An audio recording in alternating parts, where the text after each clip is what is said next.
যারা কাজ করলেন তারা খেতে পর্যন্ত পাননি, যারা সরকারি অফিসার, সরকারি স্টাফ, দেখুন ভিতরে মারামারি চলছে। এটা আমাদের কোনো মারামারি নয়, ভিতরে দেখছেন চিৎকার মারামারি চলছে। এই মারামারিটা হলো সরকারি যারা স্টাফেরা সেই ভোর 4টে থেকে এখনো আছে। এতটাই মানে নির্মম মমতা, এই স্টাফেদের বন্ধ খেতে দেয়নি, চিৎকার চেঁচামেচি করছে। আর এই নির্বাচনের ফলাফল আপনাদেরকে দেখিয়ে দিচ্ছি, দেখে নিন। এটা হলো নির্বাচনের ফলাফল, দেখতে পেয়েছেন? শূন্য।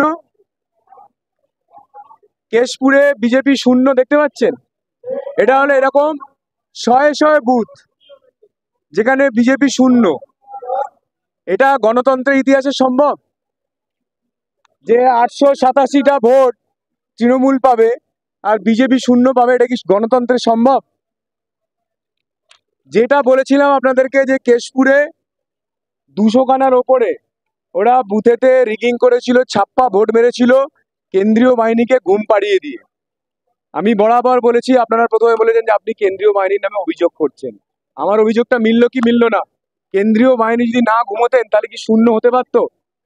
ভারতবর্ষের ইতিহাসে কোথাও দেখেছেন কোনো বুথেতে ভারতীয় জনতা পার্টি একটা সর্বভারতীয় দল শূন্য পেতে পারে?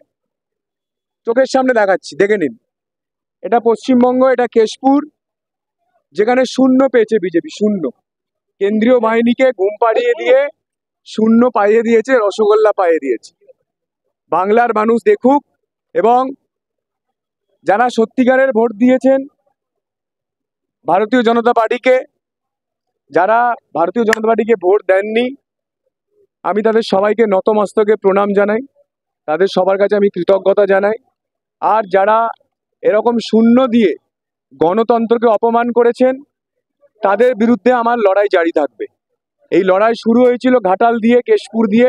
এই লড়াই ততদিন থামবে না যতদিন না এই দুর্নীতির বিরুদ্ধে আমি লড়াই করে এদেরকে পরাজিত করব। আমার তো লড়াই ব্যক্তিবিশেষ লড়াই ছিল না, আমার লড়াই ছিল দুর্নীতির বিরুদ্ধে, আমার লড়াই ছিল চোরেদের বিরুদ্ধে। সেই লড়াই আমার চলবে। যারা এটাকে শূন্য করেছে কেন্দ্রীয় বাহিনীকে ঘুম পাড়িয়ে দিয়ে, তাদের বিরুদ্ধে আমার লড়াই চলবে। আর বাকি বাংলার মানুষ তারা যা রায় দিয়েছেন আমি মাথা পেতে নিচ্ছি। আমি মানুষের ভগবানই, মানুষ হলো ভগবান। যারা ভোট দিয়েছেন তারা আমাদের কাছে জনদেবতা, গণদেবতা, তাদের রায় মাথা পেতে নেব। এবং আমি আশা করি আগামী 5 বছরে এখানে ঘাটাল মাস্টার প্রকল্প হবে। আমি আসব, আমি দেখব, যদি আমার কোনো সহযোগিতা লাগে আমি পাশে থাকব। আমি আশা করব যে ঘাটালের মানুষ পাঁশকুড়া থেকে দাসপুর হয়ে, ঘাটাল হয়ে, ইরপালা হয়ে আরামবাগ অব্দি রেল লাইন পাবেন, খুব শীঘ্রই পাবেন ঘাটালের মানুষ। কারণ তাদের সাংসদ বলেছেন যে গত 10 বছরে তিনি করতে না পারলেও তিনি এবারেতে ঘাটাল মাস্টার প্রকল্প করবেন এবং ঘাটালের মানুষকে রেল লাইন উপহার দেবেন। আমি এই দুটোর জন্য অপেক্ষা করব। আর এর জন্য যদি আমার কোনো সহযোগিতা লাগে ঘাটালের মানুষের, আমি সবসময় পাশে ছিলাম, পাশে আছি।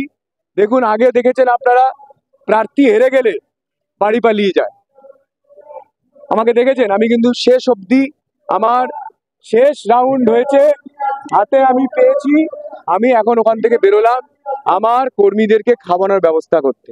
এখানে যারা সরকারি স্টাফ তাদেরকে খেতে দেয়নি এখনো, প্রায় 3টে বাজতে যায়, এখানে চিৎকার মারামারি চলছে, একটা বিস্কুটও কেউ খেতে পায়নি। আমার কর্মীদেরকে খাওয়ানোর ব্যবস্থা করব।